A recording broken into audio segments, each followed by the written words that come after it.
میں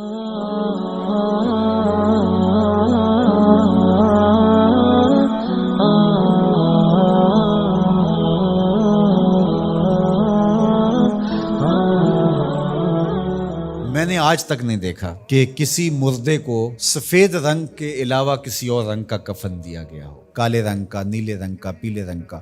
حالانکہ شریعت میں جائز ہے، کوئی سیاہ رنگ کا کفن دے دے جائز ہے، نیلے رنگ کا کفن دے دے جائز ہے، لیکن حضور کا ایک فرمان کہ اپنی مسجدوں کو زینت سفید رنگ سے دو اور اپنے مردوں کا کفن سفید رنگ سے دو۔ سفید رنگ سے کفن دینا مستحب ہے، لیکن اگر کوئی اور رنگ سے کفن دے دے تو وہ بھی جائز ہے۔ لیکن ہم نے وفات کے موقع پر کبھی اس مستحب کو بھی ترک نہیں کیا، یعنی غم کا موقع ہو تو ہم مستحب بھی ترک نہیں کرتے، اور شادی کا موقع ہو تو صرف ایک نکاح رہ گیا ہے جو سنت کے مطابق، باقی ہماری پوری شادی کی رسوم و رواج جو ہیں وہ ساری شریعت سے متصادم ہو گئی، الا ماشاء اللہ۔ باقی صرف نکاح رہ گیا، تو وہ بھی لوگ کہتے ہیں وہ پہلے جا کے مسجد میں کر آئیں تاکہ یہاں یہ تکلف بھی نہ ہو، اور وہاں پوری ہماری شادی کی تقریب جو ہے وہ ہماری مرضی کے مطابق۔ یہ خاندانی رسم ہے، یہ ہم نے میڈیا پہ دیکھی تھی، یہ سوشل میڈیا پہ دیکھی تھی، یہ ہمارے ایک دوست کی شادی پہ گئے تھے، یہ ہم نے وہاں دیکھا تھا، اور کتنی تہذیبوں کا مغلوبہ بنا کے ہم ایک تقریب کرتے ہیں اور اس میں ہماری خواہش ہوتی ہے۔ ہم شریعت سے نہیں پوچھتے کہ شریعت اس کے بارے میں کیا کہتی ہے۔ تو کیا اسلام غموں کا مذہب ہے، دکھوں کا مذہب ہے؟ خوشی کے موقع پر آپ اسلام کو نہیں بلائیں گے؟ آپ مجھے غم کے موقع پہ آواز دیں، فوتگی کے موقع پہ آواز دیں، میں چلا آؤں، اور جب شادی ہو تو آپ مجھے کارڈ ہی نہ بھیجیں، تو میں کہوں گا کہ میرا آپ سے صرف یہی تعلق ہے۔ غم کا موقع ہو تو آپ شریعت کے مستحب کا بھی خیال رکھیں، اور شادی کا موقع ہو تو آپ شریعت کی پرواہ نہ کریں۔ تو یہ تو پھر آپ کی مرضی کا دین ہوا نا، جہاں چاہا اس کو پسند کر لیا، جہاں چاہا دین کو چھٹی دے دی۔ کاروبار میں، اپنے طرز زندگی میں، اپنی سیاست میں، اپنی پارلیمنٹ میں، اپنی کچہریوں میں، اپنی عدالت میں، اپنے میڈیا ہاؤسز میں کہیں دین نہیں ہے۔ دین کہاں رہ گیا؟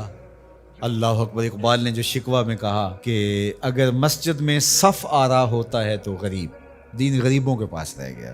دولت بڑھتی جاتی ہے تو دین بھی مرضی کا ہوتا جاتا ہے۔ مولوی صاحب کو پابند کرنے چاہتے ہیں لوگ کہ آپ اس طرح کا دین دے جس طرح ہم چاہتے ہیں، تو یہ تو اپنی خواہش اور آرزو اور تمنا کا نتیجہ ہوا۔ تو اللہ فرماتا ہے پھر یہ کیا ہوگا اگر تم ایسا کرو گے تو آخرت رہی، وہاں تو اشد عذاب تمہیں ہوگا ہی، دنیا میں بھی تمہارے لیے خزی و رسوائی ہے۔ اور آج ہمارا مسئلہ کیا ہے؟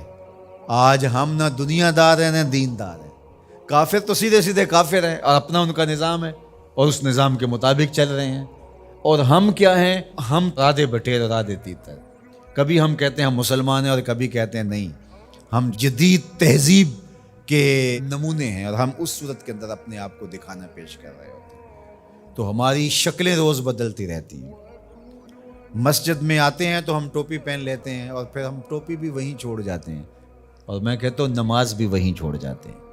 جب دکان پہ بیٹھے ہوتے ہیں تو اس وقت ہم نمازی نہیں ہوتے، بلکہ ہم حج اور احرام بھی وہیں چھوڑ آتے ہیں، اور ہم یہاں اور طرح کے مسلمان ہوتے ہیں، حج پہ اور طرح کے مسلمان ہوتے ہیں، اعتکاف میں اور طرح کے مسلمان ہوتے ہیں، اور ہم باہر اور طرح کے مسلمان۔ حالانکہ یہ ساری تربیت ہے ہماری عملی زندگی میں، اس کا اثر پیدا ہو۔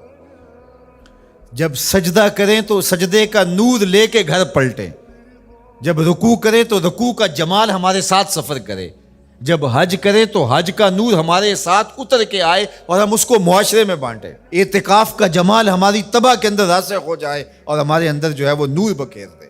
تو مسلمان کا دین اور دنیا الگ چیز نہیں ہے، مسلمان کا دین اور دنیا ایک ہی چیز ہے، اور وہ اکٹھے چلتے ہیں، اور ان کو جدا کریں گے تو پھر چنگیزی کے علاوہ کچھ باقی نہیں رہے گا۔